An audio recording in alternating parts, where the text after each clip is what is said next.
Vamos então começar módulo 2, tema 8, manifestações mediúnicas incomuns de efeitos inteligentes. No estudo anterior, vimos que a mente, por meio de processos ideoplásticos, encontra-se na base de todos os fenômenos mediúnicos. Na mediunidade de efeitos intelectuais, contudo, a ideoplastia é muito mais atuante. Então, é muito mais atuante, caracterizando a forma como o médium pode captar e interpretar pensamentos, ideias e sentimentos do espírito comunicante, e de como este, por sua vez, pode transmitir ao medianeiro o que lhe ocorre no mundo íntimo. Para que o processo de comunicação ocorra, médium e espírito utilizam os fluidos / energias provenientes de ambos os planos de vida, sobretudo a energia mental. Então vamos lembrar que na época do Kardec tudo era chamado de fluido, né? Então essas energias, e principalmente a energia da mente, né? O André Luiz coloca mento eletromagnética, as nossas energias, né? As energias dos encarnados. E nós vamos ver a energia eletromagnética também, né? do plano espiritual, também do desencarnado. Vamos ver aqui um trecho do livro A Gênese, do Kardec. Vamos lembrar que esse capítulo 14 da Gênese, é só sobre fluido. Sendo os fluidos o veículo do pensamento, né, lembrando que para Kardec, na época do Kardec, uma série de coisas eram chamadas de fluidos, hoje a gente trata como energia. Sendo os fluidos o veículo do pensamento, este, né, o pensamento, atua sobre os fluidos como o som sobre o ar. Eles nos trazem o pensamento como o ar nos traz o som. Pode-se, pois, dizer, sem receio de errar, que há nesses fluidos ondas e raios de pensamentos que se cruzam sem se confundirem, como há no ar ondas e vibrações sonoras. Há mais, criando imagens fluídicas, o pensamento se reflete no envoltório perispirítico, como num espelho. Toma nele corpo e aí, de certo modo, se fotografa. Então, o pensamento ele é projetado e ele é colocado, é como se fosse um espelho na mente, e o cérebro registra como se o médium estivesse vendo aquilo, é como se fosse uma fotografia. Dentre as manifestações mediúnicas incomuns de efeitos intelectuais ou inteligentes, merecem destaques as que envolvem sensibilidade artística e capacidade de falar, escrever em línguas estrangeiras. A rara faculdade anímico-mediúnica denominada psicometria também é analisada no âmbito desse estudo. A psicometria é ler através de objetos. Como ele coloca aqui, é uma mediunidade rara e é anímico-mediúnico. Por quê? Porque ela é anímica, ela é do corpo, é do médium, né? É uma paranormalidade. Então, quando, por exemplo, a pessoa está ali com um objeto, como o Chico, por exemplo, o Chico tinha todas as mediunidades, essa de psicometria ele também tinha. Então, ele colocava a mão ali sobre os objetos, sobre as cartas, né, e ele ia separando. Então, ele ali, sem abrir as cartas, ele já sabia o que estava escrito ali. É psicometria. E ele ia separando. Isto é paranormalidade, isso não tem nada a ver com mediunidade.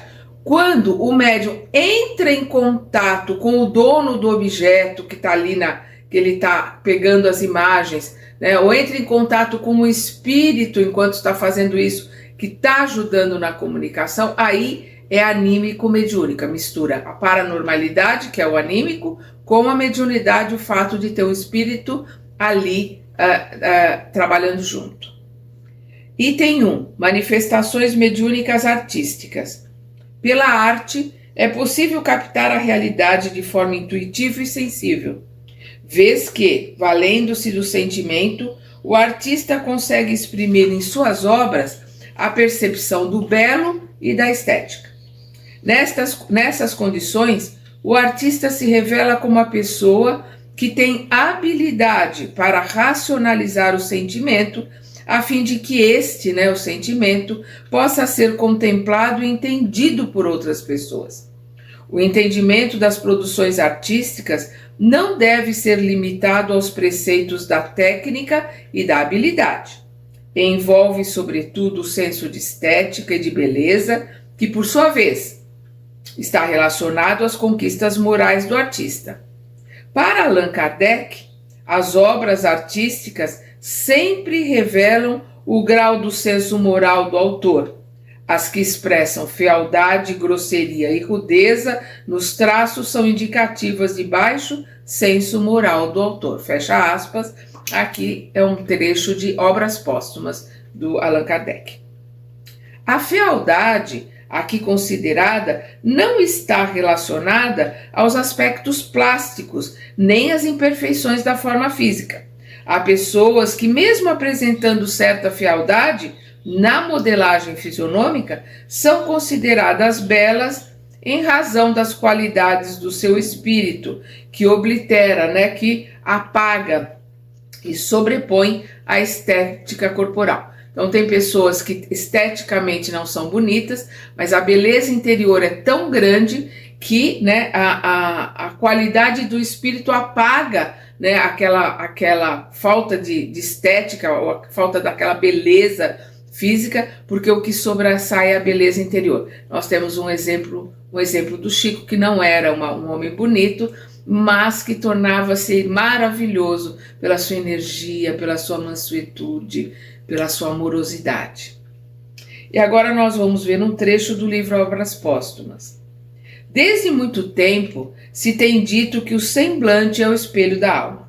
Esta verdade que se tornou axioma é uma verdade que não pode ser provada, não tem como se provar cientificamente. Então, esta verdade que se tornou axioma explica o fato vulgar de desaparecerem certas fealdades sobre o reflexo das qualidades morais do espírito e o de, com muita frequência, se preferir uma pessoa feia, dotada de eminentes qualidades, a outra, que apenas possui a beleza plástica.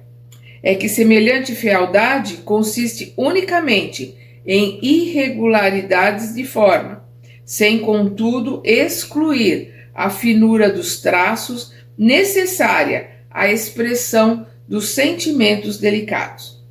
Do que precede, pode-se concluir que a beleza real consiste na forma que se apresenta mais afastada da animalidade e que melhor reflete a superioridade intelectual e moral do espírito, que é o ser principal. Influindo o moral sobre o físico, que ele apropria as suas necessidades físicas e morais, segue-se, primeiro, que o tipo de beleza consiste na forma mais apropriada à expressão das mais altas qualidades morais e intelectuais. Segundo, que à medida que o homem se elevar moralmente, seu envoltório irá se aproximando do ideal da beleza, que é a beleza angélica. Os artistas são médiuns, ainda que disso não se dê conta.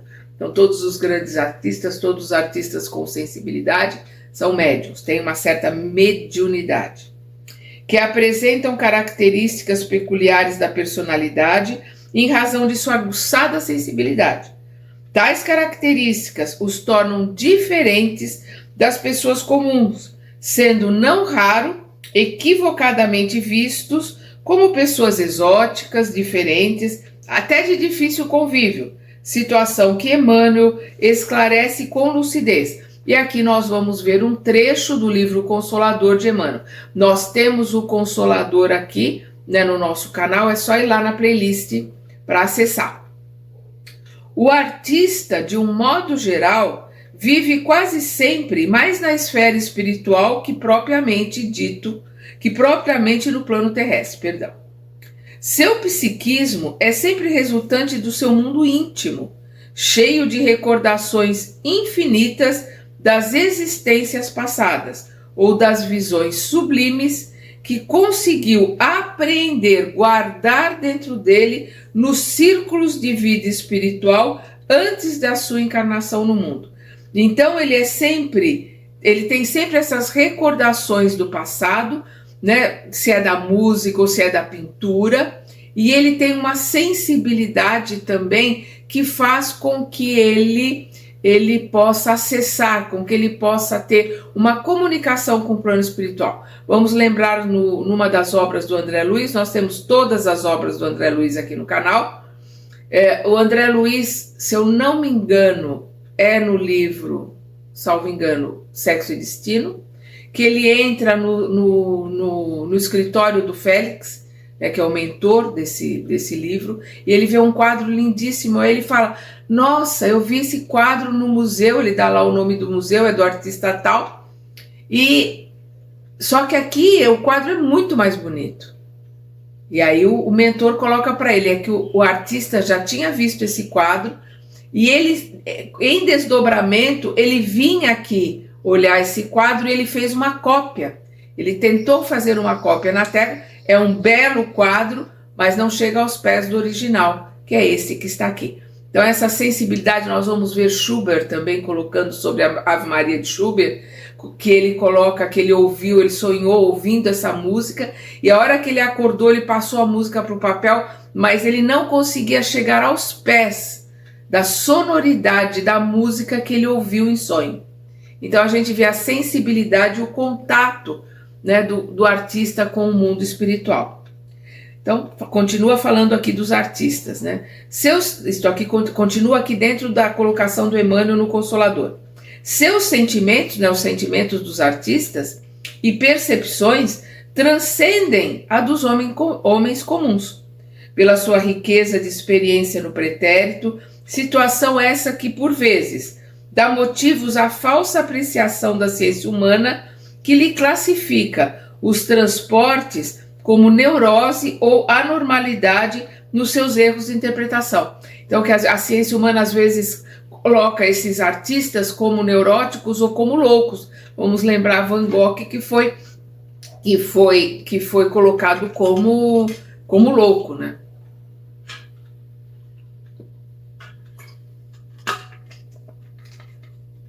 É que, em vista da sua posição psíquica especial, o artista nunca cede às exigências do convencionalismo do planeta, mantendo-se acima dos preconceitos contemporâneos,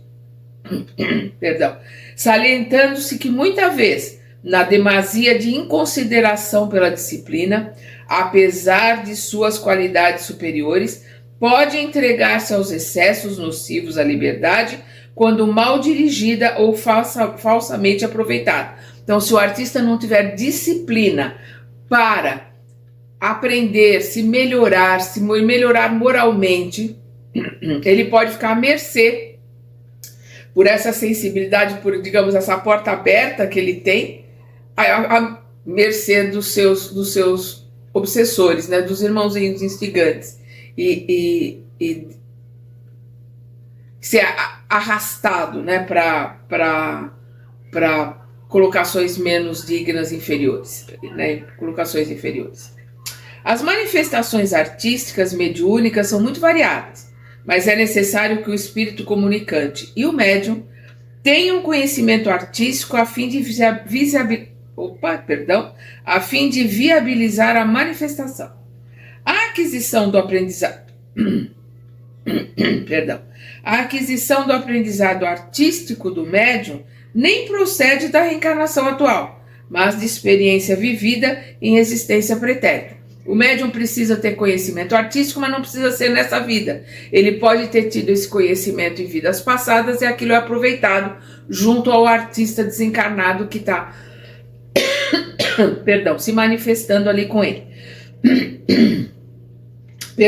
Segundo a codificação espírita, os principais médiuns artistas são os seguintes, e aqui ele vai qualificar o tipo de mediunidade artística.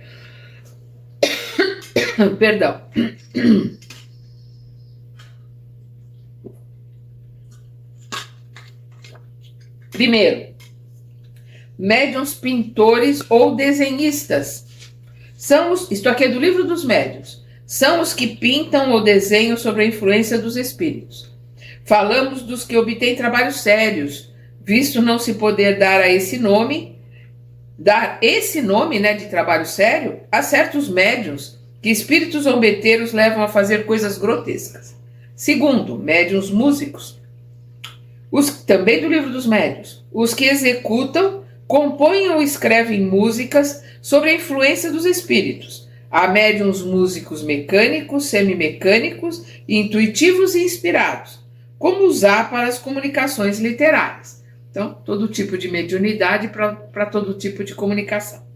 Os maiores médiuns musicais do século XX foram Iole Catera e Rosemary Brown, respectivamente nascidas na Itália e na Inglaterra. Médiuns versificadores, também do Livro dos Médiuns. Nós temos aqui no canal, é só ir lá na playlist.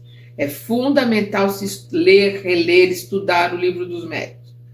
São os que obtêm mais facilmente do que outros médiuns comunicações em verso, muito comuns para versos ruins e muito raros para versos bons. Aí vamos lembrar que a primeira publicação de uma obra do Chico foi a segunda que ele escreveu, porque a primeira que ele escreveu foi Memórias de uma Morta, mas foi a segunda obra publicada. A segunda obra que ele escreveu foi Parnaso de Além Túmulo, que foi a primeira obra publicada dele, que é um calhamaço com vários poetas, vários escritores famosos, com poesias maravilhosas. A gente precisa lembrar que o verso, ele tem métrica, ele tem códigos a serem mantidos. E cada poeta, ele tem a sua colocação, a sua métrica de apresentação dos seus versos. E a gente vai ver que no Parnaso de Além Túmulo, a métrica, a forma de trabalho, a forma de apresentação de cada um dos espíritos que estão lá, colocando seus versos, é a mesma que eles utilizavam quando eram encarnados. Então esse livro foi um marco e provou ali a grandiosidade da mediunidade do Chico. Como eles dizem aqui, é muito comum, né, o médium colocar poesia ruim e muito raro para versos bons. Médiuns poéticos, também do Livro dos Médiuns. Embora não recebam comunicações em verso, as mensagens que chegam por intermédio deles, né, desses médiuns, têm qualquer coisa de vaporoso, de sentimental, nada que mostrem delicadeza. São mais do que os outros médiuns apropriados à expressão de sentimentos ternos e afetuosos. Tudo é vago nas comunicações que obtêm, sendo inútil pedir-lhes ideias precisas. E é um tipo de mediunidade muito comum. Médiuns literários, aqui, né, aqui já estamos no item 5, eu acabei não falando o número dos itens, né? Médiuns literários, também do Livro dos Médiuns, não apresentam o que há de impreciso dos médiuns poéticos, nem o terra-terra dos médiuns positivos, né, mas dissertam com sagacidade.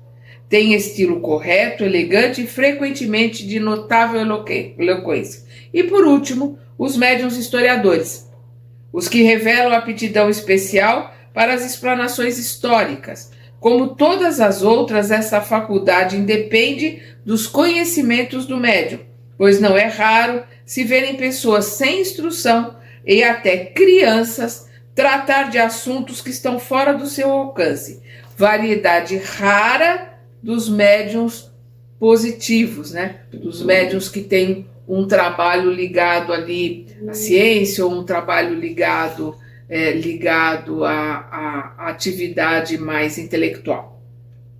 Mediunidade rara. Aí nós vamos ver o item 2, mediunidade poliglota, né, de falar vários idiomas, e especular. A mediunidade especular é a capacidade de escrever, né, de uma invertido que só pode ser lido através de um espelho, né? Por isso que é especular. Se coloca um espelho na frente para poder ler. Vamos lembrar Leonardo da Vinci, que escrevia de forma especular, né, para não ser queimado, né, para não ir para a fogueira. Então ele escrevia e depois foi descoberto, né, que só dava para ler com um espelho na frente. Lembrando que também na época de Leonardo da Vinci o espelho era uma coisa extremamente cara. Só os ricos é que tinham um espelho e era pequeno porque eles eram muito caros. Então as pessoas não tinham, né, a capacidade de ler o que o Leonardo da Vinci escrevia, e era isso que ele queria, né? E ele lia, né, ele não precisava do espelho porque ele conseguia ler ali a forma especular conforme ele escrevia. Nessa categoria estão incluídos médiuns que durante o transe falam ou escrevem em línguas estrangeiras, as quais em geral lhes são desconhecidas ou delas não têm fluência na atual reencarnação. São muito raros os médiuns poliglotas. Isso também é do livro dos médiuns e vamos lembrar que o Chico também tinha esse tipo de mediunidade. Nós temos aqui na apostila, né, quem está aqui com a apostila aqui mais para frente, nós temos a fotografia de uma mensagem mediúnica do Emmanuel escrita em inglês de forma especular, ou seja, só dá para ler com um espelho. Nesse tipo de mediunidade, o aprendizado da língua ou línguas foi adquirido em existências pretéritas, né, em vidas passadas, encontrando-se, porém, arquivado na memória integral do médium. A mediunidade poliglota é também conhecida como mediunidade de xenoglossia. Xeno, diferente, né, estrangeiro, no grego, e glosso, língua. Ou xenografia, que é no caso da escrita, né? Porque xeno, né, que é estrangeiro, e grafia, que é de escrita. Termos propostos por Charles Robert Richer, que nasceu em 1850, desencarnou em 1965. Médico fisiologista francês e estudioso dos fenômenos psíquicos para diferenciar os sons e escritos coerentes de uma língua com os sons falsos de pseudolínguas pronunciadas por doentes mentais em determinadas circunstâncias. Nessa situação disse que há glossolalia, porque como as pessoas internadas em hospícios tinham sons que achavam que eram línguas, mas não é só sons, que é essa glossolalia, o Richer colocou como xenoglossia, a língua falada, outras línguas faladas ali pelo médium que não é a língua dele. E aí o radical glosso significa etimologicamente língua, enquanto que o sufixo lalia refere-se a balbucio, no caso do glossolalia para os doentes, né, que ficavam balbuciando sons. Glossolalia seria então apresentar balbucios que simulam sons ou ruídos de uma língua estrangeira, porém são ininteligíveis, indicando mera repetição, sons semelhantes à fala humana, mas sem sentido ou nexo, não relacionados aos assuntos ou situação envolvida. A glossolalia é encontrada em processos obsessivos graves, fascinação e subjugação. E aqui esse trecho foi tirado do dicionário médico enciclopédico. A manifestação mediúnica em uma língua estrangeira não é de utilidade prática na reunião mediúnica comum na casa espírita, porque as pessoas presentes desconhecem a língua em que o espírito se manifesta, a não ser por uma ou outra pessoa. Contudo, tem valor comprobatório da ação dos desencarnados na sua imortalidade e sobrevivência em outro plano de vida. Daí ser dirigida prioritariamente a público não espírita ou com reduzido conhecimento da doutrina espírita. Vamos ver agora um trecho do Livro dos Médiuns. O espírito que deseja comunicar-se compreende sem dúvida todas as línguas, visto que as línguas são a expressão do pensamento e é pelo pensamento que o espírito tem a compreensão de tudo. Mas, para exprimir-se esse pensamento, ele precisa de um instrumento e esse instrumento é o médium. Então ele está colocando aqui um espírito elevado, um espírito evoluído, ele não tem barreira de línguas, porque ele se expressa pelo pensamento e o pensamento não tem uma língua específica, né? É uma energia. Mas todos que estão ainda ligados por não serem tão fluídicos, não estarem tão elevados, se comunicam na língua normalmente da última encarnação. Vamos lembrar no livro Nosso Lar, nós temos o livro aqui no nosso canal, é só ir lá na playlist. No livro Nosso Lar, nós vamos ver que o nosso lar, que é umbral, mas de uma forma didática, eu sempre coloco que é umbral 3, porque é um umbral mais elevado, mas é ainda as regiões da erraticidade, os daqueles que necessitam reencarnar na Terra.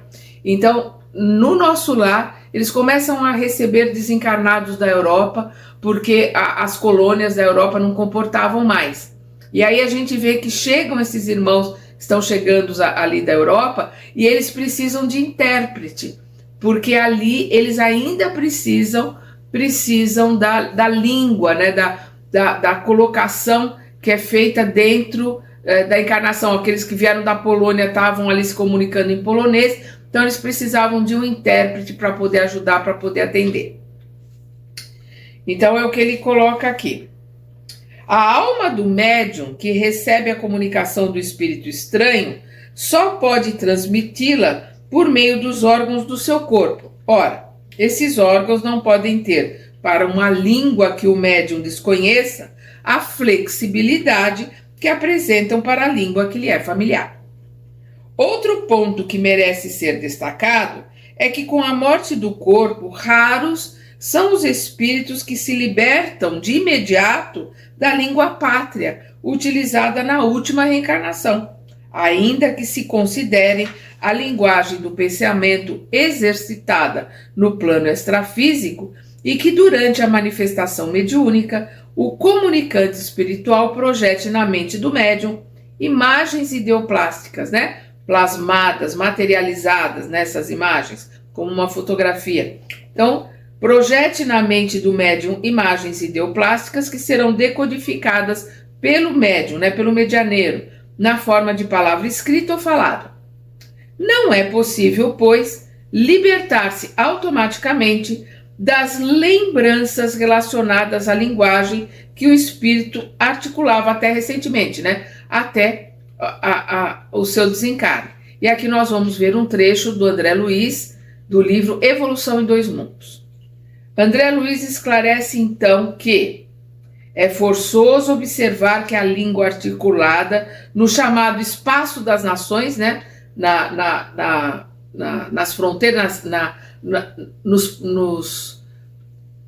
nos povos, nas nações que existem no nosso planeta, né, no espaço das nações, em todas as línguas que são faladas no nosso planeta, ainda possui fundamental importância nas regiões a que o homem comum será transferido imediatamente após desligar-se do corpo físico. Fecha aspas. Então aqui ele está colocando que ainda no desencarne, né, todos nós que estamos na erraticidade, vamos continuar nos comunicando na linguagem da última encarnação. A mediunidade poliglota escrita, que é a xenografia, pode apresentar uma característica surpreendente, conhecida por especular, né? É aquela que só pode ser lida com espelho. Isto é, o texto mediúnico, além de ser escrito em língua estrangeira, só pode ser lido perante um espelho, porque traz a imagem invertida. O médium Francisco Cândido Xavier e Divaldo Pereira Franco são dotados desse tipo de mediunidade, ainda que manifestada em raras ocasiões. E ver a ilustração em anexo, porque tem aqui, né, a foto dessa comunicação mediúnica do Chico. Quem está com a apostila na frente vai ver. Item número 3. Mediunidade de psicometria. Em psicologia experimental, psicometria, nós vamos ver agora um trecho do livro Domínios da Mediunidade, né, do André Luiz, pela psicografia do Chico. Nós temos aqui no canal, é só procurar lá na playlist. Em psicologia experimental, psicometria significa registro, apreciação da atividade intelectual. Entretanto, nos trabalhos mediúnicos, essa palavra designa a faculdade de ler impressões e recordações ao contato de objetos comuns. Nesse sentido, o médium psicômetra tem a rara, é uma faculdade rara, tem a rara faculdade de, tocando em determinados objetos, entrar em relação com pessoas e fatos aos mesmos ligados. Pessoas ou fatos ligados ao objeto. Percebe-se, portanto, que é uma faculdade anímico-mediúnica, não exclusivamente mediúnica. Por quê? Porque ela é anímica, então ela é do corpo, é uma paranormalidade da pessoa junto com a mediunidade quando se liga a um espírito desencarnado. Ou seja, a pessoa pode ter a psicometria e não ser médium, porque ela só tem a paranormalidade. Ela consegue captar o que está fotografado, o que está no campo magnético, né? Que é a aura do objeto. Então, onde existe energia, a pessoa que utilizou aquele objeto, ele vai impregnar o objeto de energia. Onde existe energia, existe um campo magnético. Então, esse campo magnético é o que nós chamamos de aura, e nós também. Nossa aura é o nosso campo eletromagnético. Então, esse campo eletromagnético que existe ali onde existe energia, ficam fotografias, né? Ficam ali registradas as situações que aquele objeto conviveu com a pessoa que energizou e plasmou essas fotografias. Então, o paranormal vai só se comunicar ali, só vai captar essas fotografias e colocar o que ele vê, o que ele sente quando ele pega um anel, um objeto qualquer, seja o que for.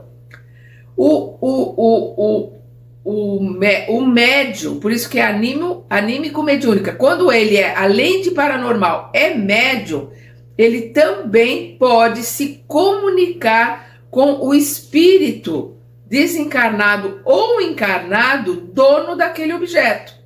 E aí, mentalmente, ele vai se comunicar com esse espírito, vai trazer a mensagem que estão ligadas com aquele objeto. E aí, anímico espírita, paranormalidade da pessoa, mais a mediunidade se comunicando com o espírito.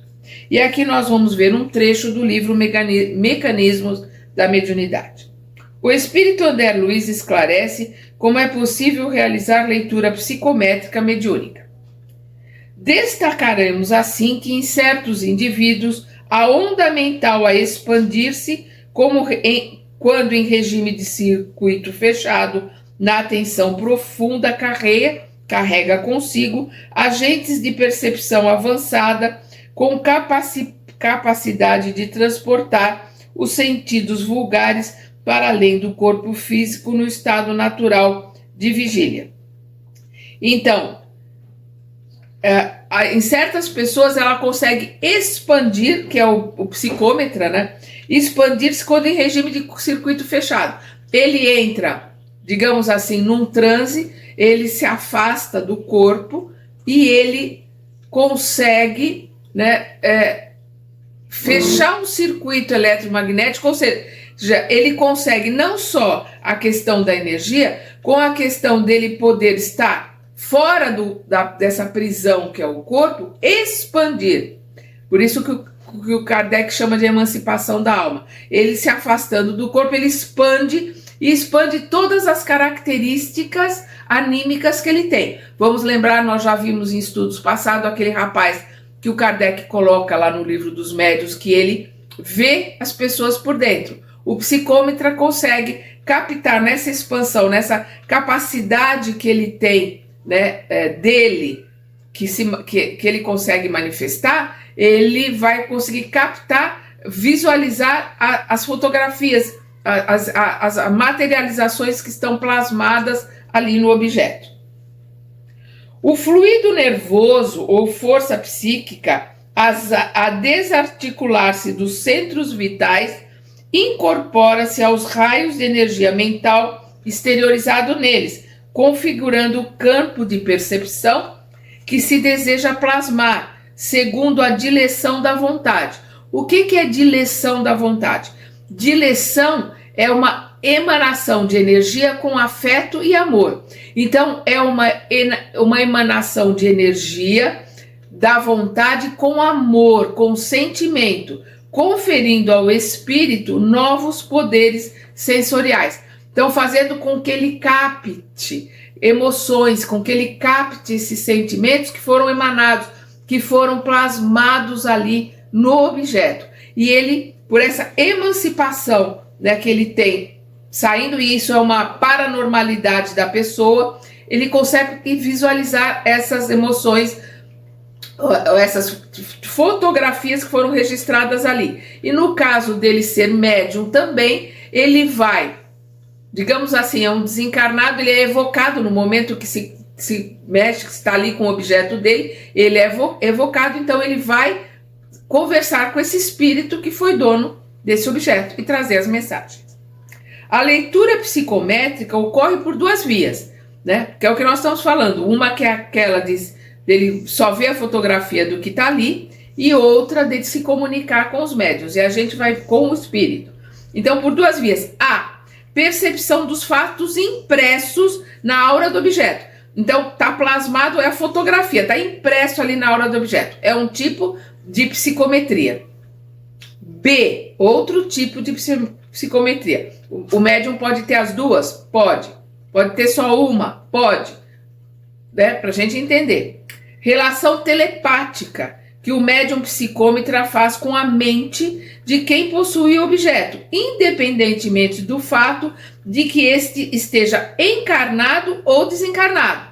É uma capacidade do médium de poder se comunicar com aquele que foi dono do objeto, independente dele estar desencarnado ou dele já ter reencarnado, ou será já, o objeto é dele, agora ele está encarnado e ele consegue se comunicar com a mente de um desencarnado ou de um encarnado.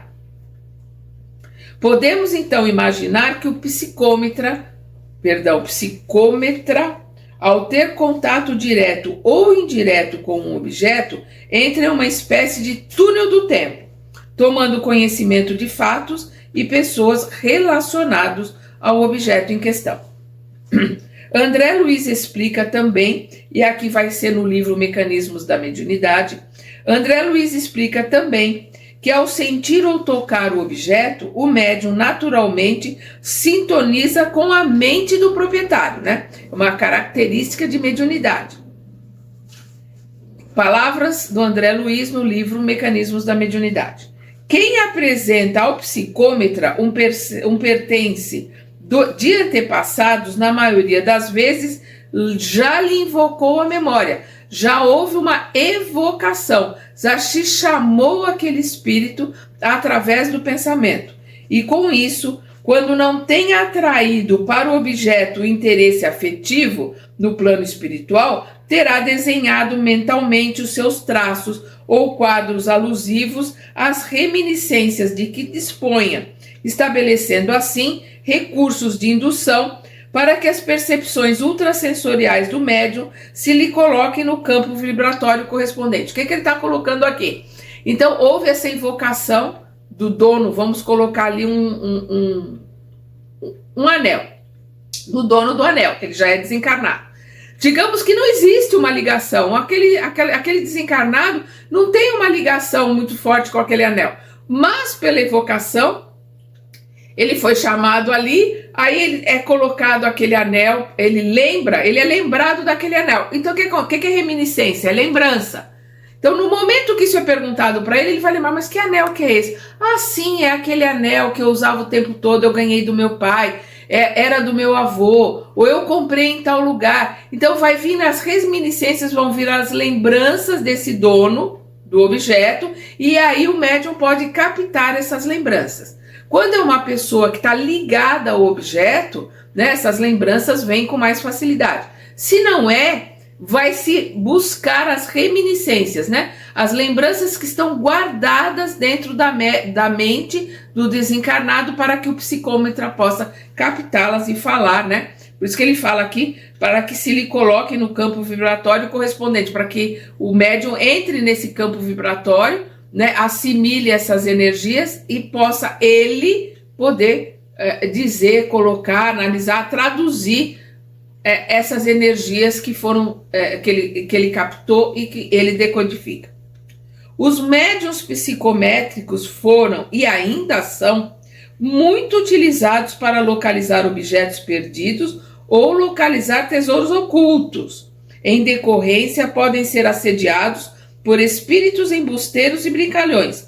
Todo cuidado é pouco. E aí eu chamo a atenção para se ler o final do capítulo 27 do Livro dos Médiuns, onde ele coloca que as pessoas que são atraídas pela cobiça, né, pelo desejo de achar tesouro, de achar dinheiro, de achar moedas, de encontrar coisas, elas acabam se unindo por similaridade, por sintonia com espíritos, né, zombeteiros ou até por obsessores que vão fazer com que elas passem por ridículo ou que elas gastem todo o dinheiro que têm porque vão achar uma fortuna e estão ali se utilizando dessa cobiça, se utilizando dessa mediunidade que tem para enganar ou para levar um sofrimento. Então nós temos isso muito bem trabalhado, muito bem explicado no final do capítulo 27 do Livro dos Médiuns. Aqui nós encerramos esse tema e aqui mais para frente quem está com a apostila vai ver as fotografias, né? Nós vamos ver aqui uma partitura que foi psicografada pelo espírito do Mozart. Nós vamos ver uma pintura de Francisco de Assis por um médium desconhecido e vamos ver aqui a fotografia da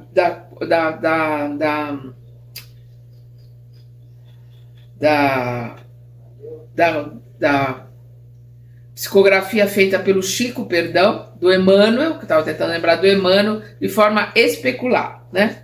No nosso próximo estudo, nós vamos começar o módulo 3, tema 1, a manifestação anímico-mediúnica dos espíritos.